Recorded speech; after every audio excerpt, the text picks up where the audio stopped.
할렐루야. 오늘 순종의 능력이라는 제목으로 말씀을 전하겠습니다. 어릴 때부터 1, 2, 3 설교를 계속 들어와가지고 바꾸기가 쉽지가 않습니다. 구약 성경은 인간의 불순종의 역사를 담고 있죠. 계속해서 불순종하는 인간을 하나님은 계속해서 이렇게 얼굴을 향하시고 자기의 사람들을 보내시고 포기하지 않으시는 주님의 사랑을 우리가 알 수 있습니다.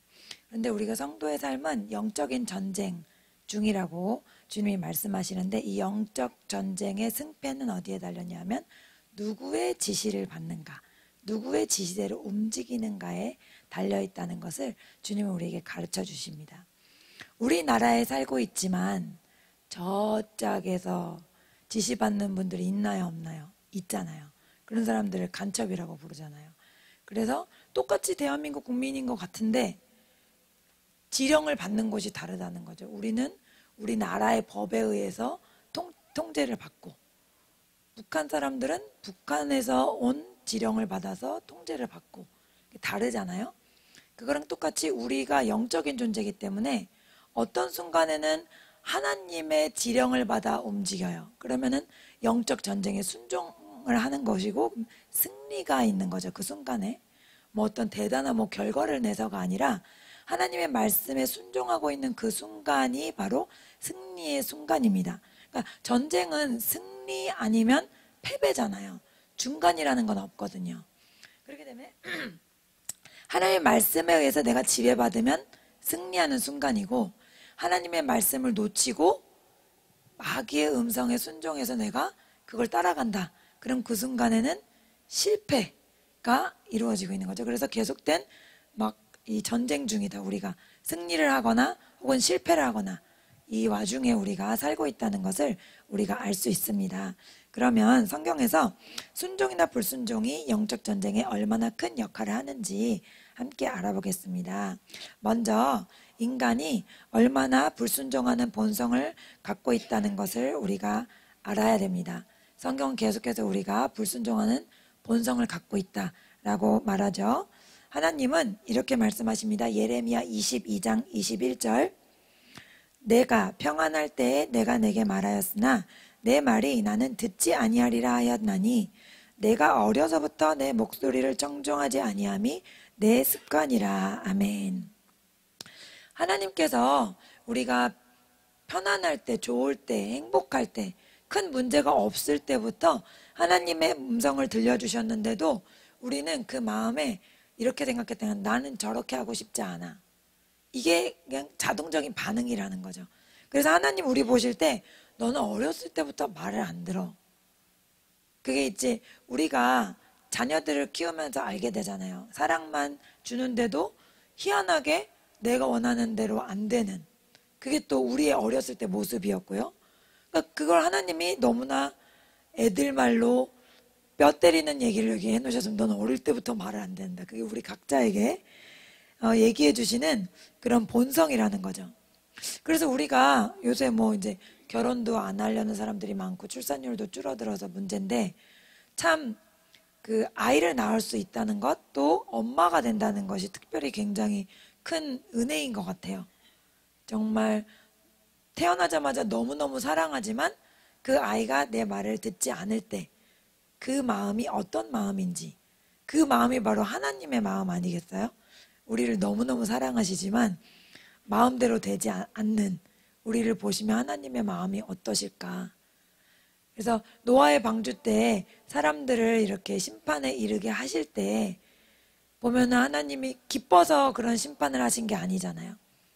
제가 지난주에 그 묵상하면서 보니까 노아에게 120년 동안 방주를 짓게 하셨는데 노아한테 그 120년을 주신 게 사람들한테 주신 기회였잖아요.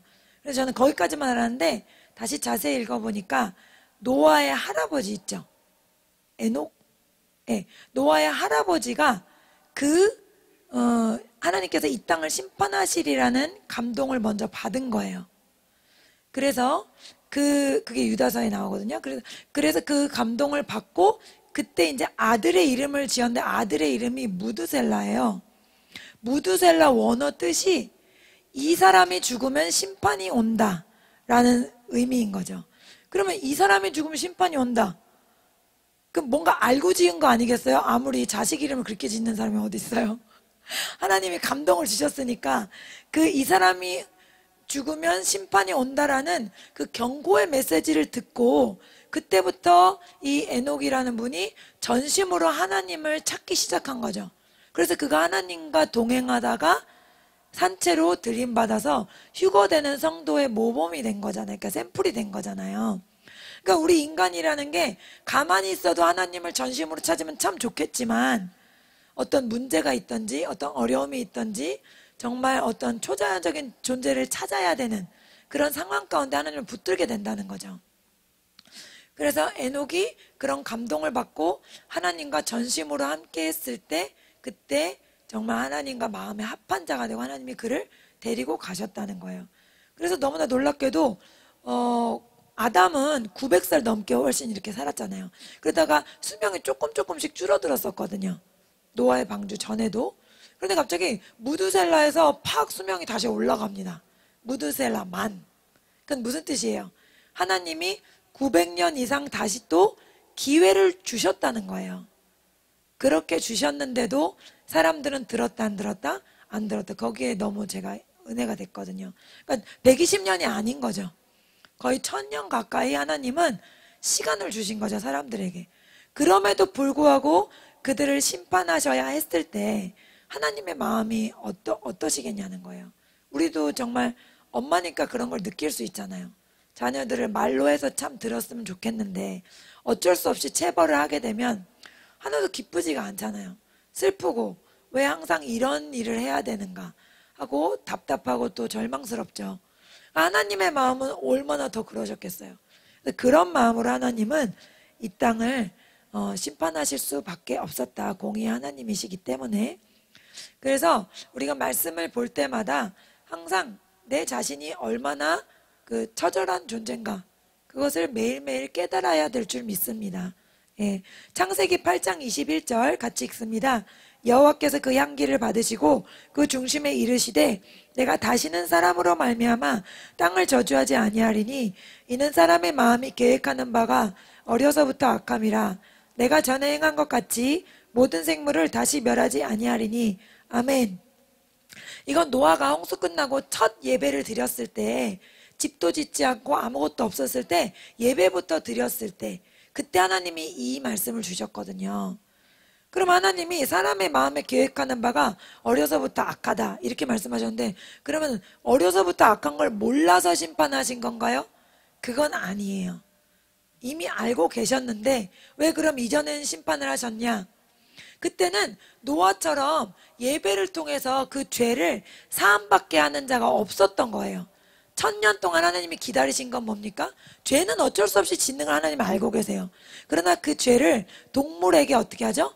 전이시키잖아요. 그 다음에 그 동물 제사를 드릴 때 그 죄가 하나님께 올라가고 그 타는 향기를 하나님은 기뻐하시잖아요. 그래서 죄가 계속 경감되는 거죠, 사람에게. 그럼 하나님은 공의 하나님이라 죄의 한도가 쌓이면 심판을 해야 되는데 예배를 계속 드리면 하나님이 심판하실 필요가 없게 되는 거죠. 죄가 계속 경감되기 때문에. 그러나 노아 말고는 그 예배를 드리는 사람이 아무도 없었기 때문에 하나님은 공의로운 심판을 하실 수밖에 없었던 거예요. 그래서 결국은 예배의 부재가 심판을 가져왔다. 이것을 노아가 알았기 때문에 배에서 내리자마자 뭐 했다는 거예요? 예배를 드렸다는 거죠. 그리고 노아는 당대 의인이라. 이 의인이란 말이 뭡니까? 옳을 의. 제가 자주 말씀드렸죠? 양양자의 나 의자입니다. 예수 그리스도께서 내 위에 계신 것, 예수 그리스도께서 나의 주인이 되신 것, 그 사람만이 옳은 사람인 거예요. 그 노아가 뭐가 의롭습니까?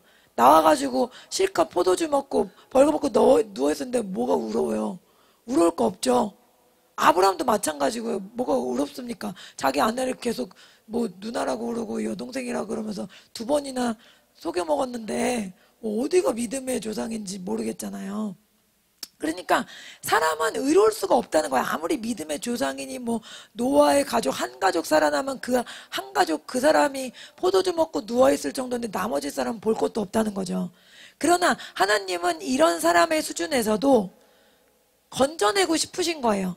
그래서 하나님이 발견해내신 생각해내신 단 하나의 방법은 바로 오직 그리스도의 피로 구원받는 겁니다. 할렐루야. 그래서 그 예배가 있으면 살기 때문에 노아가 예배를 드렸다. 그래서 이 권위와 지시에 순종하지 않으려는 본성이 어릴 때부터 계속해서 나타나다가 사춘기에 극대화되다가 그 다음에 이제 좀 이렇게 잦아지죠. 캐나다에 있을 때 그 사춘기 딸아이 때문에 오신 분이 있었어요. 정말 신실하시고 좋은 분인데 자신이 원래 그런 분이 아니었대요. 딸 때문에 하나님께 나오게 됐다고 그러시더라고요. 그러니까 이 사춘기 아이들이 정도가 다르잖아요. 그 반항하는 정도가. 어떤 아이들은 뭐 그냥 조용히 지나가는 아이들도 있고, 감사하게도. 어떤 아이들은 막 집을 나가고 막 나쁜 친구를 사귀고 뭐 그런 아이들도 있는데, 이 친구는 좀 극단적인 그런 거였던 것 같아요. 집을 안 들어오고 막 이성교제를 하고 막 엄마가 막 찾아다녀야 되고 막 그러니까 이제 캐나다로 데리고 오셨었는데, 그러면 얌전하게 있는 애는 그럼 죄인의 본성이 없는 건가? 그게 아니라는 거죠. 전에 제가 말씀드렸지만 얌전한 고양이가 뭐라고요? 부뚜막에 먼저 올라요. 얌전한 사람들이 더 음흉합니다. 제가 여러분이 얌전해서 말씀드린 게 아니고 제가 원래 그런 사람이에요. 제가 겉으로는 모범생이고 겉으로는 되게 착해 보이는데 속으로는 아주 주도 면밀한 계획을 세우죠. 반드시 대학을 졸업하면 엄마 아빠를 떠나리라. 그리고 이 종교를 끝내버리리라. 정말 귀찮고 속 시끄럽다 정말. 목사의 딸로 사는 거 지긋지긋하다 막 이거를 하는데 겉으로는 너무나 모범생이고 너무나 엄마 아빠 말씀 잘 듣고 얼마나 착하고 자랑스러운 딸로 엄마 아빠는 착각하셨죠. 저를 잘 모르시고. 예. 근데 이런 사람이 더 무섭다는 거예요. 그래서 그러니까 타고난 성향에 따라서 덜 공격적으로 덜 분명하게 나타날 수 있지만 그런 아이가 착한 건 아니다. 그래서 모든 인간은 다 똑같이 뭐다? 죄인이다. 의인은 한 명도 없다. 그래서 디도서 1장 15절 같이 읽습니다.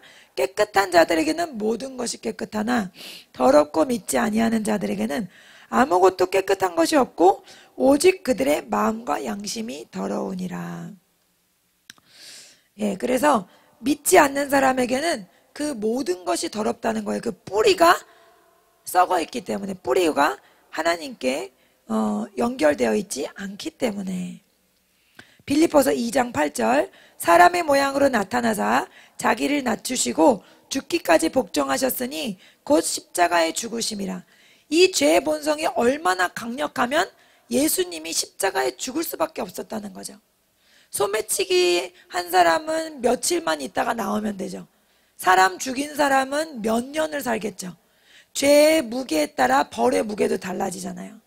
근데 우리가 진 죄가 얼마나 큰지, 우리 본성이 썩은 게 얼마나 강한지, 예수 그리스도가 그렇게 심하게 채찍을 맞고 그렇게 심하게 6시간을 매달려야만 갚을 수 있는 그 정도의 죄라는 거죠. 그러니까 이거 얼마나 강력한 죄인 거예요. 그 강력한 죄가 우리를 붙잡고 있다. 그래서 예수님이 복종을 하실 수밖에 없었다. 복종은 순종보다 더 강한 의미죠. 순종은 그냥 순순히 따르다고요. 복종은 내 생각과 상관없는 내용이라도 권위자의 말에 따라 무조건 따른다 이거거든요. 그러니까 주님은 그 복종을 통해서 우리를 살리신 것입니다. 할렐루야. 우리를 순종하는 자로 만드시기 위해서 주님이 먼저 순종을 하신 것입니다. 우리의 본성에 대해서 하나님이 또 말씀하십니다. 호세아 7장 14절에서 15절 같이 읽겠습니다. 성심으로 날 부르지 아니하였으며 오직 침상에서 슬피 부르짖으며 곡식과 새 포도주로 말미암아 모이며 나를 거역하는도다. 내가 그들 팔을 연습시켜 힘있게 하였으나 그들은 내게 대하여 악을 꾀하는도다. 아멘. 쉬운 성경으로 한 번 더 읽습니다. 그들은 진심으로 나를 부르지도 않으면서 침대에 누워 울기만 한다. 곡식과 새 포도주를 달라고 빌 때도 마음은 내게서 떠나 있다. 그들을 훈련시켜 힘을 주었지만 그들은 나를 해칠 악한 계획만 세웠다. 아멘. 진심으로 하나님을 부르지 않는다는 거예요. 진심으로 하나님을 만날 생각은 없다는 거죠. 그런데 침대에 누워서 울기만 해요. 아, 죄송해요, 주님. 잘못했어요. 진심이 아니라는 거예요. 눈물만 흘린다는 거예요. 우리가 여기서 알 수 있는 거 뭡니까? 진심이 아닌데도 눈물만 날 수 있다. 내 자신을 막 처량하게 여겨서, 그쵸? 자기 연민 때문에 우는 건 하나님이 기뻐하신 눈물이 아니라 그랬습니다. 한나가 온 거는 기도의 눈물이고 가슴에서 나오는 눈물이지만, 여러분, 이스라엘 백성들이 불평하면서 온 거는 그건 뭡니까? 그건 그냥 자기 연민이잖아요. 그렇기 때문에 내가 울면서 기도했다 그래서 그게 다 하나님의 보좌로 움직였겠지, 이렇게 착각하면 안 되는 거죠. 제가 조이스 마이어 목사님 얘기 드렸잖아요. 막 이 뭐죠? 마스카라가 막 얼굴이 시커멓게 될 정도로 엉엉 울고 났더니 하나님이 넌 왜 그러고 살고 있냐고 뭐라고 했대잖아요. 하나님, 왜 남편은 청소를 하나도 안 하고 저렇게 골프를 치러 다닙니까? 왜 베큐만 하나도 안 합니까? 청소기 왜 안 돌립니까? 그런 얘기하면서 막 울었다는 거잖아요. 그러니까 하나님께 자기의 중심을 토로한다고 생각했는데 자기 연민이었다는 거죠. 그래서 하나님이 넌 그것 좀 그만하라고 그때부터 안 했다는 거 아니에요. 그래서 하나님을 진심으로 찾지도 않으면서 울기만 할 수 있다는 거예요. 그리고서는 곡식과 새 포도주를 달라. 자기 필요한 건 또 달라 그래, 하나님께. 하나님, 이것 좀 해주세요. 하나님, 이것 좀 해주세요 하면서 마음은 나에게서 떠나 있다. 그러니까 마음은, 하나님 마음은 관심이 없어. 근데 뭐만 달라 그래? 하나님 손에 있는 선물만 계속, 선물만 주세요, 선물만. 이렇게 한다는 거죠. 하나님은 그들을 훈련시켜서 힘을 주셨지만 그들은 나를 해칠 악한 계획만 세웠다. 호세아 6장 7절이요. 그러나 아담이 언약을 어겼듯이 너희도 내 언약을 어겼고 내게 진실하지 않았다. 아멘. 우리 원로 목사님 자제분들이 큰 사업을 하셨었잖아요. 의류 쪽으로.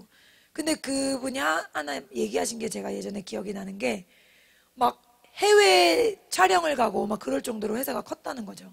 한 번 나가면 뭐 억대로 그런 규모가 그렇게 됐대요. 억대로 촬영을 하고 오고 막 수십 명이 가서 그걸 하고 오고 막 그럴 정도로 그 옷 파는 그 사이트가 잘 됐었는데, 근데 어느 날 회사가 잘못돼가지고 이제 재정에 어려움이 오니까 주변에 사람들이 아무도 없더라는 거예요. 자기가 막 돈을 쓰고 막 이렇게 베풀고 막 이럴 때는 사람들이 엄청 많았는데 자기가 아무것도 없고 같이 어울릴 수 없게 되니까 앞을 보고 뒤를 봐도 아무도 없더라는 거예요. 그게 뭡니까? 사람의 본성인 거죠. 우리가 이 본성으로 하나님께도 그렇게 한다는 거예요. 막 좋을 때는 막 엄청 좋고 그 다음에 자기 필요한 거 됐으면 또 언제 하나님 찾았냐는 듯이 우리의 본성에 그런 것들이 다 들어있다는 거죠. 그래서 주님 뭐라 그러시냐면 베드로전서 4장 18절에 보면 의인이 겨우 구원받는다 이렇게 말씀하세요. 그러니까 인간의 본성이 얼마나 악한지 예수 그리스도의 능력이 약한 게 아니라 우리가 평생에 이 믿음을 지켜가야 되잖아요. 그런데 예수 그리스도의 복음의 능력이 강력하지만 그럼에도 불구하고 인간의 죄성이 너무 강하기 때문에 그냥 겨우 구원을 받는다라고 할 수 있다는 거죠. 그래서 베드로전서 4장 18절 쉬운 성경으로 다시 읽습니다. 선한 사람들도 구원받기 힘들다 이거예요. 선한 사람도 구원받기 힘들다. 왜?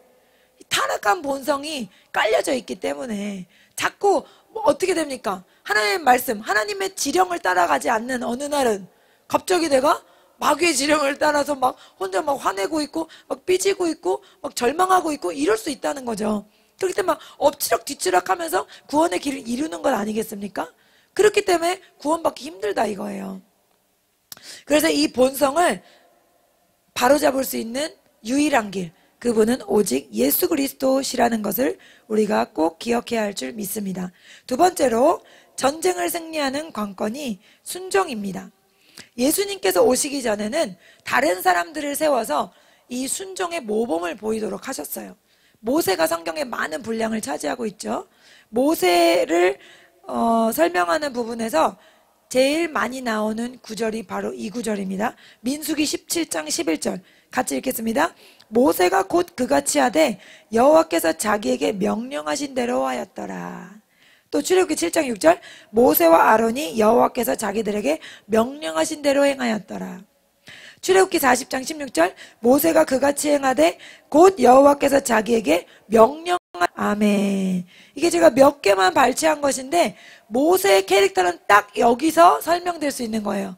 하나님이 말씀하신 그대로 행하는 사람, 그 사람이 바로 순종의 사람 모세였다는 거죠. 그 사람을 하나님은 쓰시기를 기뻐하셨다는 것입니다. 하나님은 우리에게 가장 유익한 길을 아시는 분이기 때문에 우리가 잘 되는 유일한 길은 어떤 거예요? 하나님의 말씀을 그대로 행하는 길. 따라하겠습니다. 그대로 행하자. 예. 이사야 48장 17절 읽겠습니다. 너희의 구속자시오 이스라엘의 거룩하신 이이신 여호와께서 이르시되 나는 내게 유익하도록 가르치고 너를 마땅히 행할 길로 인도하는 내 하나님 여호와라. 아멘. 그래서 이스라엘 백성도 이 모세의 가르침을 그대로 행할 때는 항상 편안했어요. 하나님의 보호하심과 사랑의 울타리 가운데 있었단 말이죠. 민수기 1장 54절 또 출애굽기 12장 28절도 다 어떤 말씀입니까? 이스라엘 자손이 물러가서 그대로 행했다, 이 말씀을 계속하고 계십니다. 레위기 18장 4절 너희는 내 법도를 따르며 내 규례를 지켜 그대로 행하라. 나는 너희의 하나님 여호와니라. 아멘. 그래서 우리의 살 길, 전쟁의 승리하는 유일한 방법은 뭐다? 그대로 행한다입니다. 어떤 것대로? 하나님의 말씀대로. 그래서 여호수아가 모세의 뒤를 이어 이스라엘의 지도자가 됐을 때 31개의 성을 빼앗을 때 어떻게 했습니까? 하나님의 말씀에 그대로 행하는 자였다는 거죠.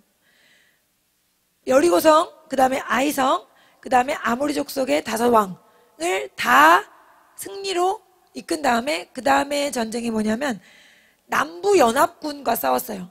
그 다음에 마지막 남은 게 북부연합군이거든요. 근데 북부연합군이 제일 강력한 군이에요. 그래서 지금 북부연합의 대장이 야빈이에요. 야빈과 싸우는데 거기 부분을 한번 여호수아가 어떻게 순종했는지 함께 나눠보겠습니다. 11장 1절에서 5절 시작. 하솔왕 야빈이 이 소식을 듣고 마돈왕 요밥과 시므론 왕과 악삽 왕과 및 북쪽 산지와 긴네롯 남쪽 아라바와 평지와 서쪽 돌의 높은 곳에 있는 왕들과 동쪽과 서쪽의 가나안 족속과 아모리 족속과 헷 족속과 브리스 족속과 산지 여부스 족속과 미스바 땅 헤르몬산 아래 히위 족속에게 사람을 보내매 그들이 그 모든 군대를 거느리고 나왔으니 백성이 많아 해변에 수많은 모래 같고 말과 병거도 심히 많았으며 이스라엘과 싸우려고 메론 물가에 함께 진쳤더라. 아멘. 이 많은 군대를 맞서는 여호수아에게 하나님은 다음과 같이 명령을 주십니다. 어떻게 싸울지.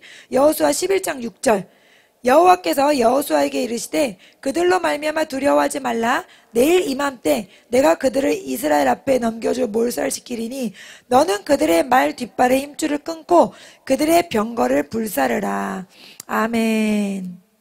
예, 주님께서 내일 이맘때 내가 그들을 넘겨주겠다 이렇게 하면 하나님 내일이면 우리가 승리하네 이것만 보면 되게 쉬울 것 같잖아요. 근데 지금 여호수아 군대가 어디냐면 여기 길갈에 있어요. 길갈에서부터 이 북방 왕이 진치고 있는 메론 물가까지가 120km인 거예요. 120. 근데 120 지금 차로 운전하면 그냥 뭐 빨리 달리면 2시간이면 가는데 이땐 차가 아니잖아요. 걷고 뛰어서 가는 거예요. 근데 걷고 뛰어서 가려면 24시간을 거의 쉬지 않고 가야 되는 거리라는 거죠. 여기서 여호수아가 하나님 하루 만에 거기를 어떻게 갑니까? 이랬다는 말이 없잖아요. 그냥 알겠습니다 하고 간 거죠. 그래서 뛰어 걸어서 거의 밤새다시피 해서 거기 간 거예요. 그 다음은 또 하나 있죠. 말 뒷발에 힘줄을 끊고 그들의 병거를 불사르라.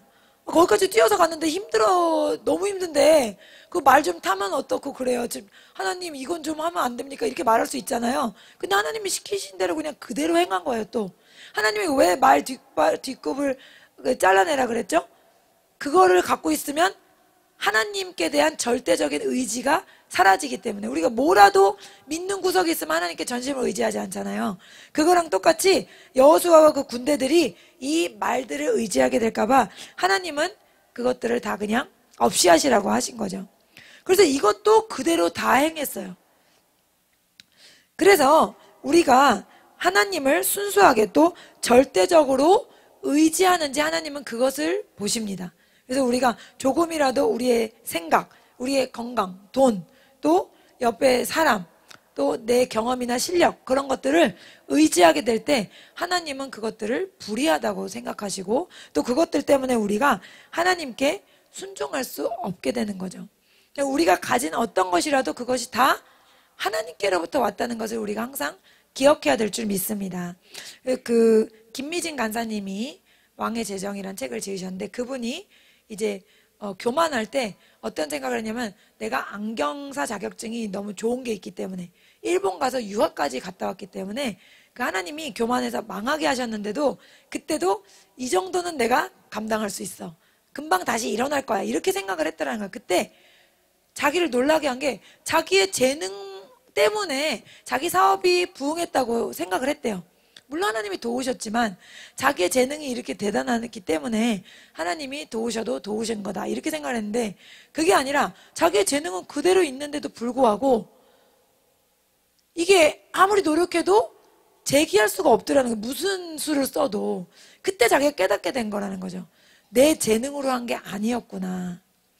할렐루야. 그래서 어떤 작은 것이라도 하나님께서 그것을 빛나게 하셔야 내 것이 되는 것이고 나에게 유익이 되는 것이지 하나님이 그것을 빛나게 해주시지 않는다면 그것은 아무것도 아닌 것이라는 것을 우리가 깨달아야 됩니다. 그래서 이사야 31장 1절에서 3절 도움을 구하러 애굽으로 내려가는 자들은 화 있을진저 그들은 말을 의지하며 병거의 많음과 마병의 심히 강함을 의지하고 이스라엘의 거룩하신 이를 앙모하지도 아니하며 여호와를 구하지 아니하나니 여호와께서도 지혜로우신즉 재앙을 내리실 것이라.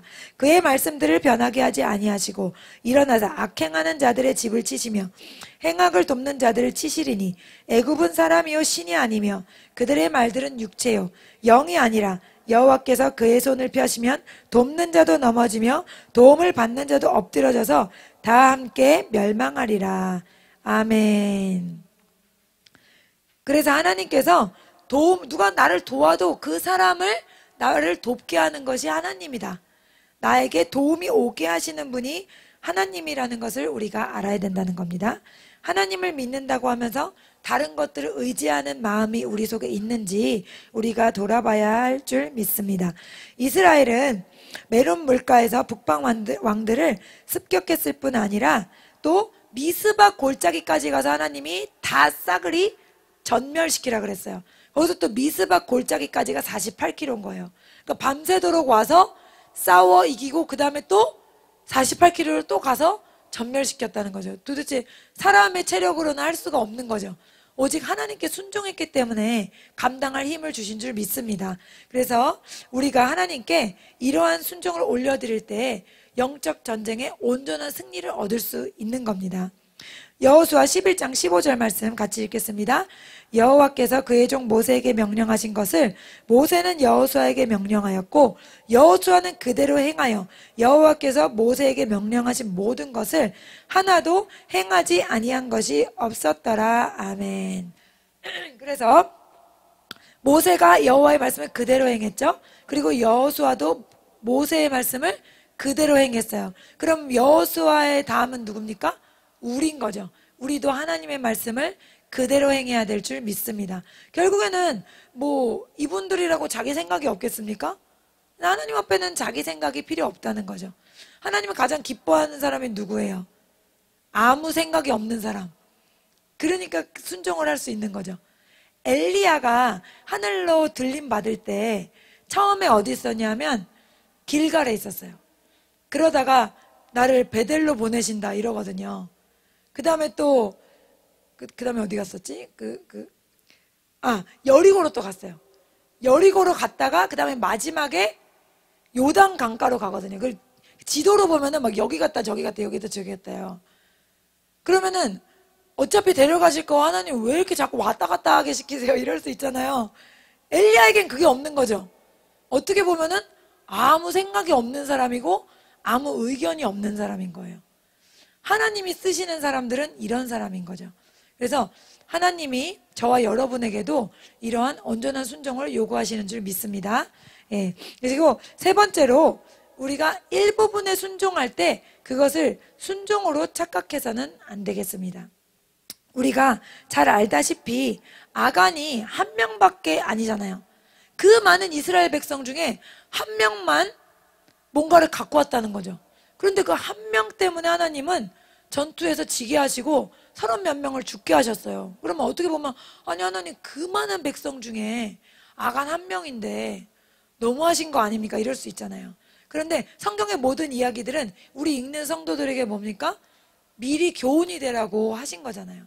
그러면 아간 한 명의 죄지만 모든 사람이 벌을 받을 만큼 이 죄는 큰 죄라는 거죠. 그러니까 아무리 많은 사람이 순종했어도 한 명의 불순종은 모든 사람에게 영향을 미친다. 즉 내가 하나님께 모든 것을 순종하는 것 같은데도 이거 하나 정도는 괜찮겠지 하는 마음에 타협해 버린다면 그것은 하나님은 불순종으로 그것을 여기신다. 그것을 우리가 기억해야 될 줄 믿습니다. 그래서 사울도 여러분 사울이 짐승을 다 갖고 온 게 아니잖아요. 좋아 보이는 거 조금만 갖고 왔잖아요. 어떻게 보면 하나님이 막 너무하신다고 말할 수 있잖아요. 그러나 그게 아니라는 거죠. 하나님 원하시는 건 온전한 순종일 줄 믿습니다.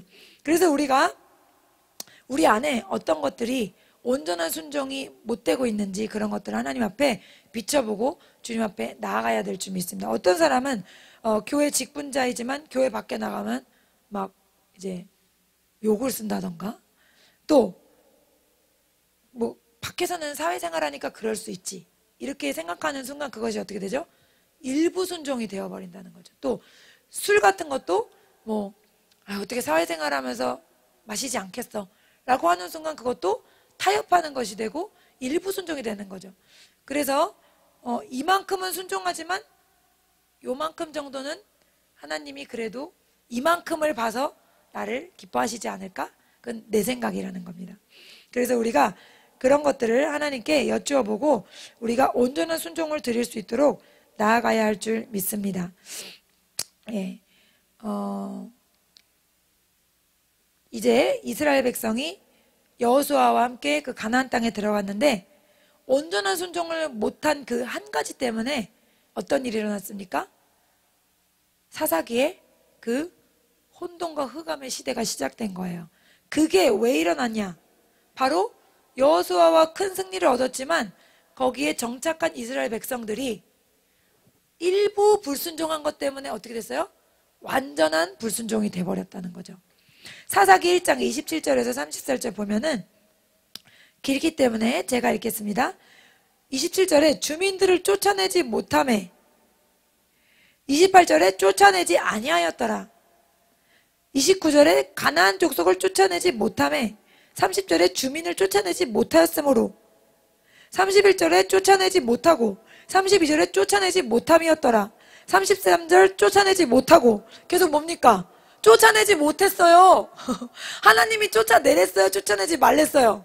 쫓아내랬잖아요. 근데 대부분을 점령했죠. 90% 이상 점령했을 거예요. 그러나 일부분 쫓아내지 못했어요. 그리고 쫓아내지 않았고 그랬을 때 어떻게 됩니까?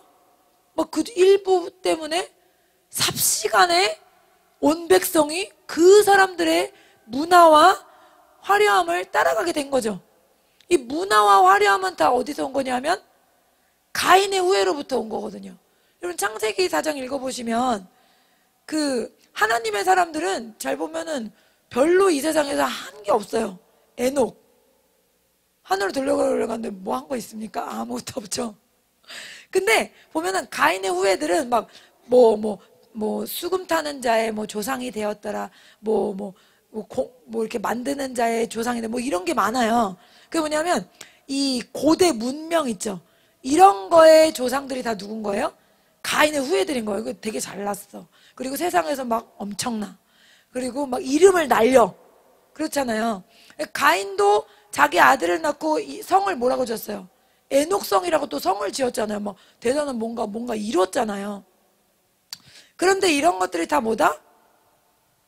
이 가인의 후예들의 역사들이라는 거죠.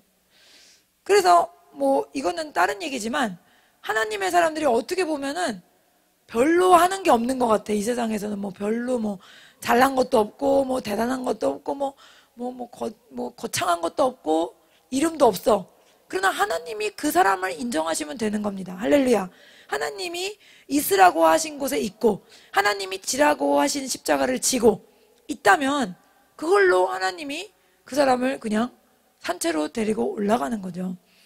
그래서 이 쫓아내지 못했다는 게 이게 결코 작은 일이 아니고 엄청나게 심각한 일이었다는 것을 우리가 알아야 될 줄 믿습니다. 우리가 온전하게 순종하지 않은 것들, 아직까지 원죄에서 온 성품들과 고집들이 우리 안에 남아있다면 그것들이 우리에게 이 쫓아내지 못한 가나안 족속이 되어서 우리의 신앙생활을 가로막고 하나님께 나아가는 길을 가로막게 될 수 있다는 것을 우리가 알아야 됩니다. 이스라엘이 전쟁을 시작할 때 하나님께서 여호수아에게 할례를 행하라고 하세요. 정복전쟁 바로 앞에서 그 요단강 건너기 바로 전에 할례를 행하면 움직일 수가 없잖아요. 근데 하나님 너무하시지, 어떻게 전쟁 바로 전에 할례를 행하라고 하시나. 근데 그 할례가 뭡니까?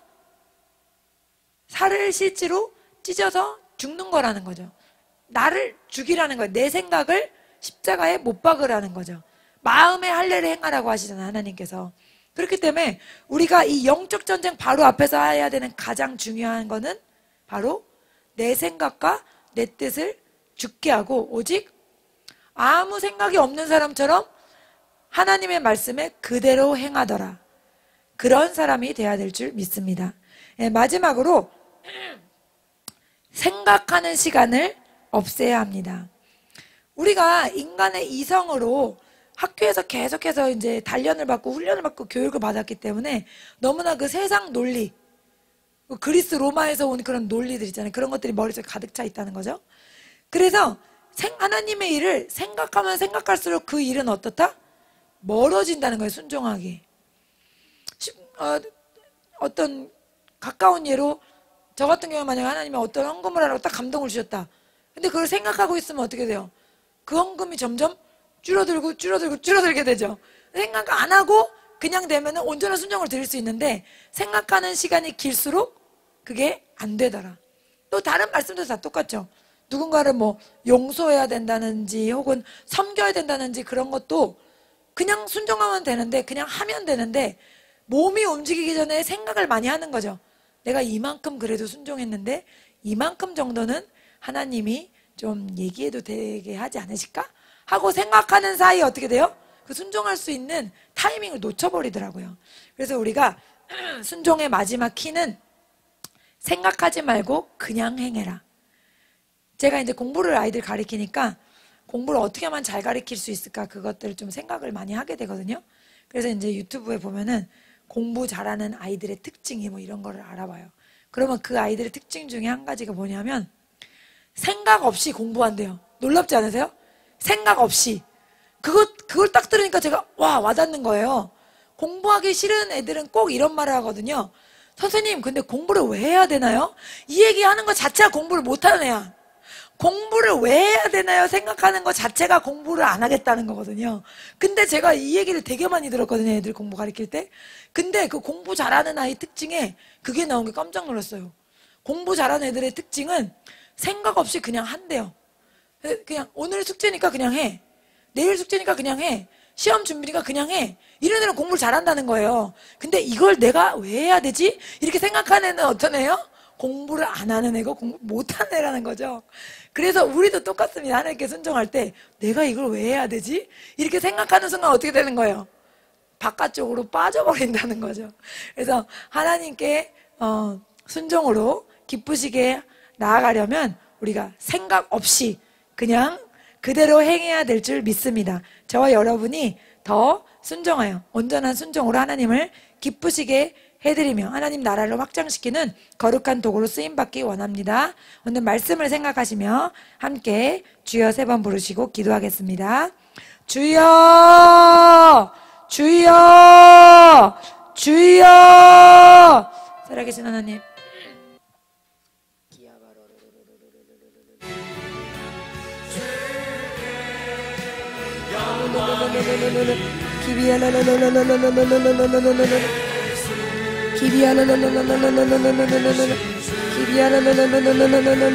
아버지